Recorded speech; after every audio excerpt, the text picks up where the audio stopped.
Bismillahirrahmanirrahim. Assalamualaikum warahmatullahi wabarakatuh. Perkenalkan, nama saya Hasna Herunisa, NIM 119300549, mahasiswi jurusan Ilmu Hukum semester 7 kelas B.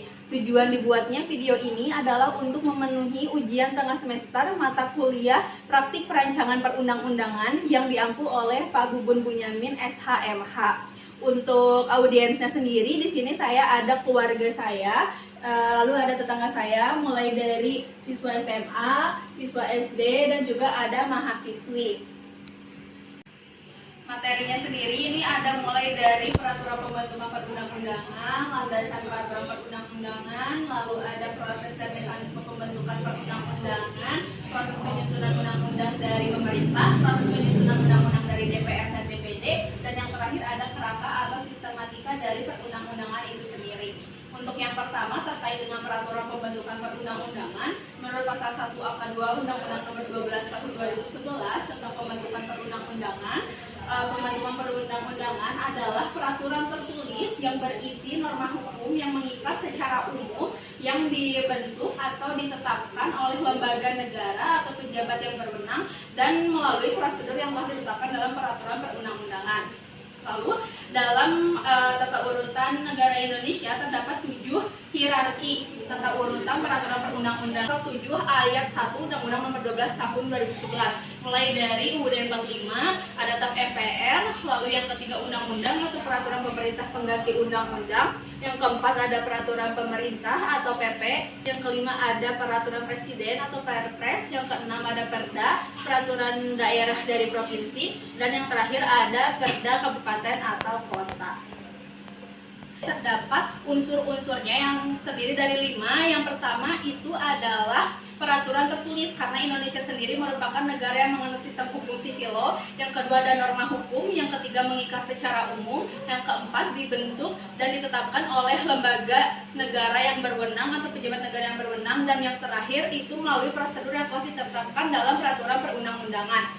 Selanjutnya terdapat sifat atau ciri dari peraturan perundang-undangan ada 4. Yang pertama adalah ketetapan tertulis yang mengatur mengenai tingkah laku. Yang kedua ada norma hukum. Yang ketiga itu ditetapkan atau dikeluarkan oleh lembaga yang berwenang, dan yang terakhir ini memiliki bentuk atau sifat yang tertentu, bentuk atau format yang tertentu. Lalu ada 3 norma yang bersifat mengatur. Yang pertama ada regeling, yang kedua ada basicing, dan yang terakhir ada vonis. Untuk yang pertama ya, regeling itu merupakan peraturan yang disebut sebagai undang-undang. Dalam ilmu negara itu mempelajari bagaimana membentuk suatu negara. Dalam hukum tata negara mempelajari bagaimana mendesain pemerintahan di suatu negara. Dan dalam hukum administrasi negara mempelajari bagaimana pelayanan negara kepada warga negaranya. Lalu muncullah pertanyaan mengapa negara itu harus diatur, yaitu supaya mencapai ketertiban hukum. Selanjutnya yang kedua itu adalah basicing. Basicing itu adalah ketetapan atau penetapan yang bersifat individual. Contohnya adalah surat memecat anggota kepolisian secara tidak hormat oleh atasannya. Dan yang terakhir adalah vonis atau putusan, bisa dilihat pada putusan hakim di pengadilan. Selanjutnya masuk pada lembaga legislatif di Indonesia. Indonesia itu menganut bicameral system.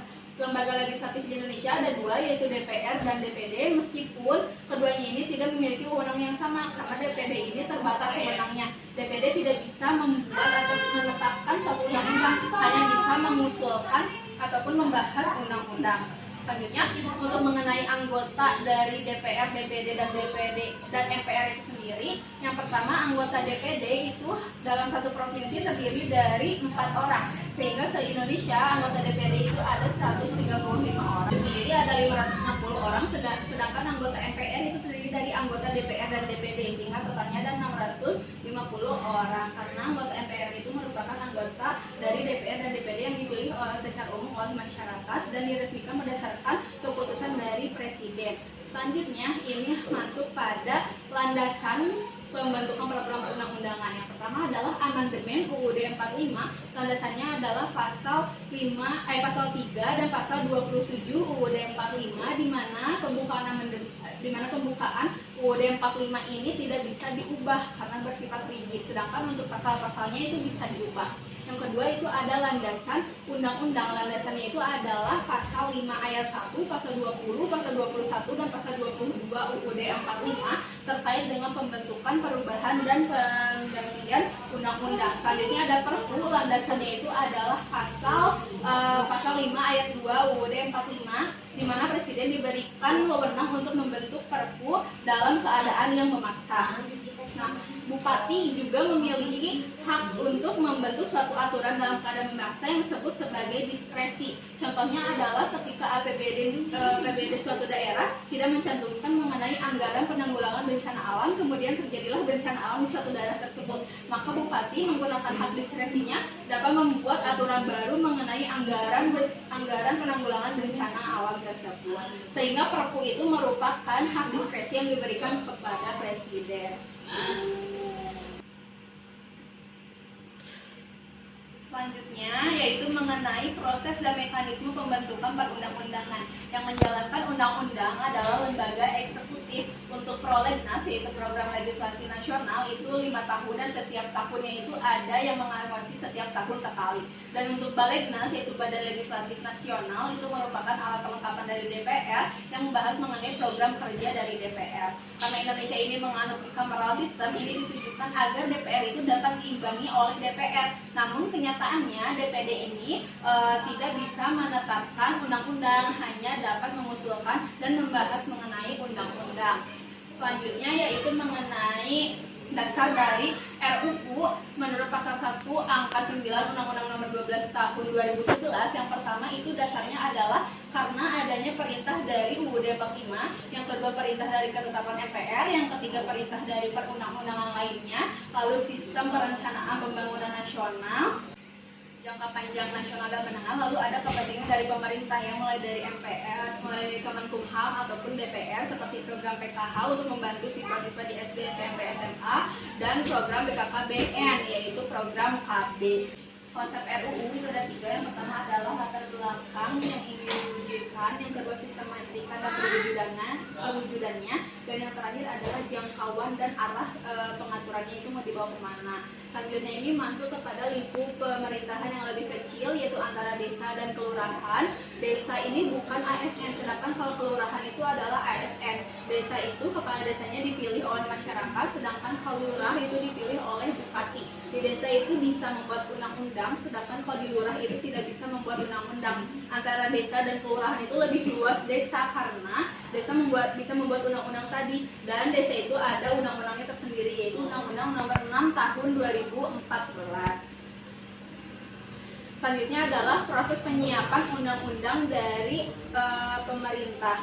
Secara formal yang membuat RUU adalah Presiden, DPR, dan DPD. Presiden sendiri memiliki pembantu yaitu Menteri. Untuk inisiatif usul perubahan suatu undang-undang atau RUU itu dapat diusulkan oleh DPR maupun oleh Presiden. Nah, sebelum melakukan usulan itu harus melalui 3 tahap. Yang pertama itu adalah tahap persiapan, tahap penyusunan, dan tahap perumusan. Yang ketiganya itu dapat disebut sebagai perancangan. Lalu masuk pada materi proses penyiapan undang-undang dari DPR dan DPD. Nah, DPR dan DPD sendiri merupakan lembaga legislatif, akan tetapi DPD itu kewenangannya itu terbatas karena DPD itu tidak bisa menetapkan undang-undang, hanya bisa mengusulkan dan membahas undang-undang.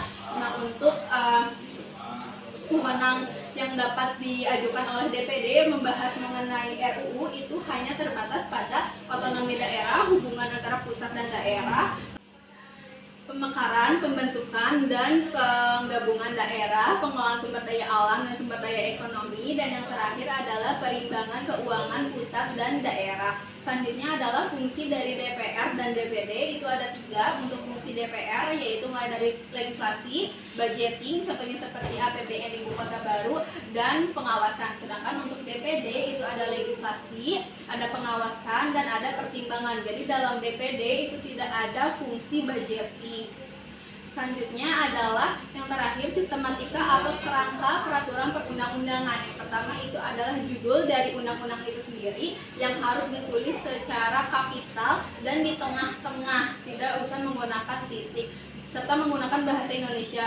Untuk perjanjian internasional kita menggunakan bahasa Indonesia, kemudian menggunakan bahasa Inggris untuk kata yang dicetak miring, yaitu untuk kata asing, kata yang sakral, dan juga bahasa daerah. Setiap undang-undang itu tidak perlu selalu ada permen atau peraturan menteri, karena peraturan menteri itu hanya membahas mengenai teknis.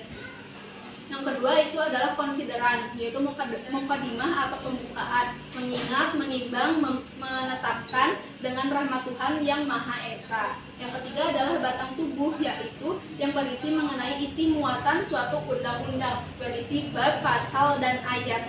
Bab 1 yaitu angka 1, 2, 3 dan seterusnya itu harus menggunakan Romawi. Apabila tidak menggunakan huruf Romawi, maka bab tersebut bukan termasuk dari bab dalam undang-undang. Setelah batang tubuh adalah penutup, yaitu bagian yang mengakhiri isi muatan dari suatu peraturan perundang-undangan. Setelah penutup itu adalah penjelasan, akan tetapi sifatnya itu tidak wajib, hanya diperlukan saja, yaitu berisi mengenai penjelasan kata-kata yang sulit dicerna oleh masyarakat. Dan yang paling terakhir adalah lampiran, yaitu berisi mengenai dokumen-dokumen yang mendukung terhadap isi muatan dari peraturan perundang-undangan, baik itu berisi seperti PDF, JPG, ataupun surat. Namun lampiran ini juga merupakan bagian yang tidak wajib, hanya diperlukan saja. Sekian, wassalamualaikum warahmatullahi wabarakatuh.